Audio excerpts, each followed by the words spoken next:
Welcome back to Les Schwab Tire Center's Outdoor GPS, presented by Fisherman's Marine and Outdoor.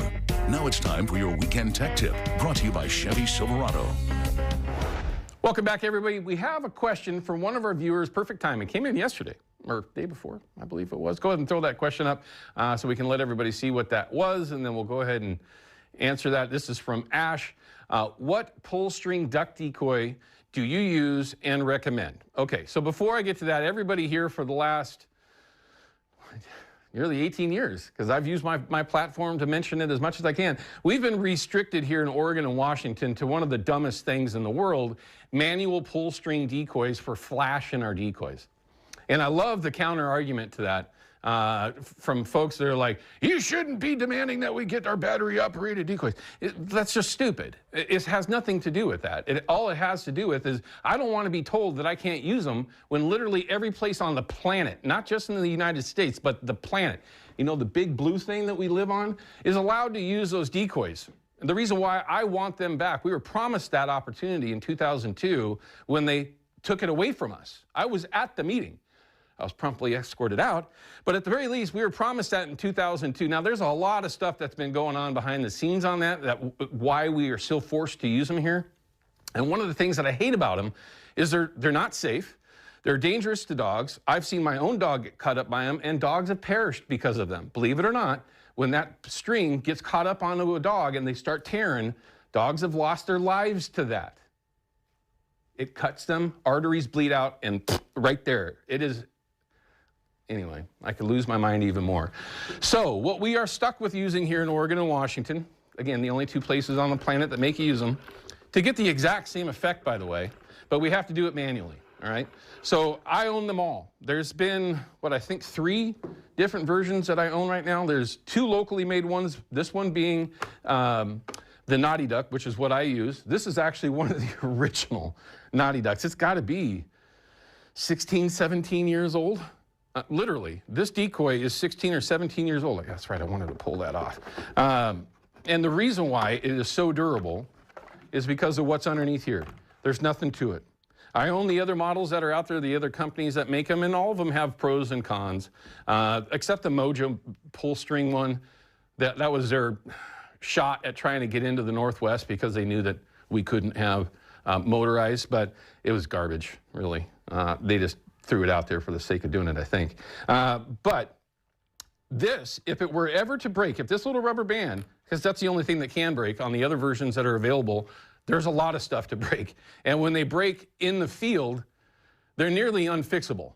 Okay, you got to have tools, you got to have this and that in order to do it. If this Naughty Duck were to actually break, if this band were to actually to snap, which it does happen, I always carry a couple with me, no matter where I'm at.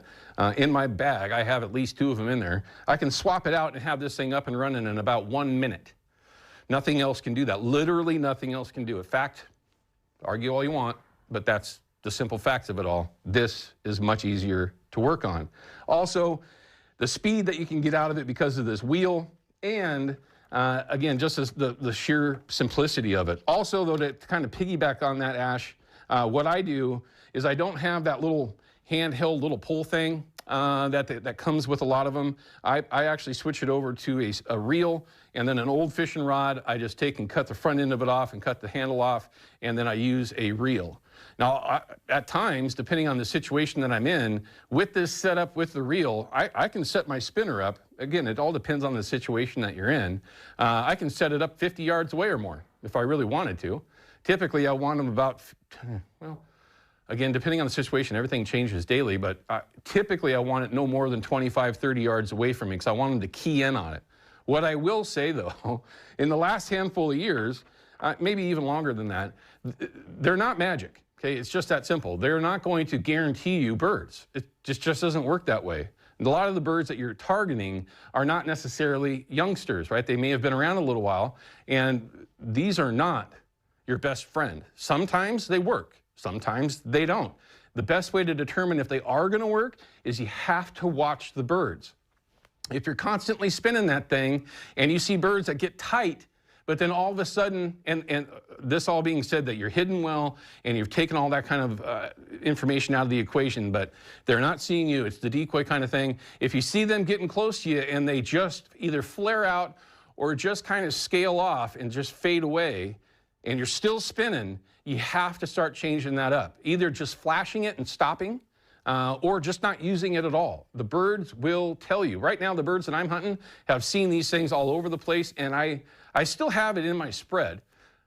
I don't necessarily use it all the time. Typically, especially now, when I know that birds are a little bit stale, I'll flash, flash, flash, and hit them with the call a little bit. Once I get them online, I am stopping all of that. Once they get close, then I start talking to them a little bit more, and I won't flash them until they start fading away, and then I will give them a little bit of eyeball, and sometimes they'll come back to that.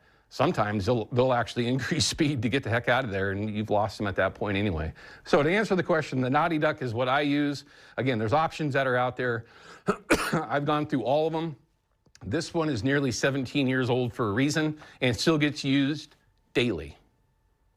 I don't have anything else that can do that. So that's why I use it. And last thing, don't overlook a wind duck. They are very usable. It's got to be the right situation, especially like what I was just talking about. If you have that constant spin, sometimes that's not going to help you. You got to have enough wind. Also, though, along with that, the most important thing that will not go out there without is a jerk rig. Old school jerk rig with 4 decoys on it. That puts motion on the water. If you got still days, I'd take that over a spinner pretty much every single time on a no-wind day. Again, I hope that answers your question. All right, we're going to cut to a break. When we come back, we're going to wrap her up. Give you a quick idea what we got going on for this upcoming weekend. I don't even know. Ryan? We'll have that when we come back.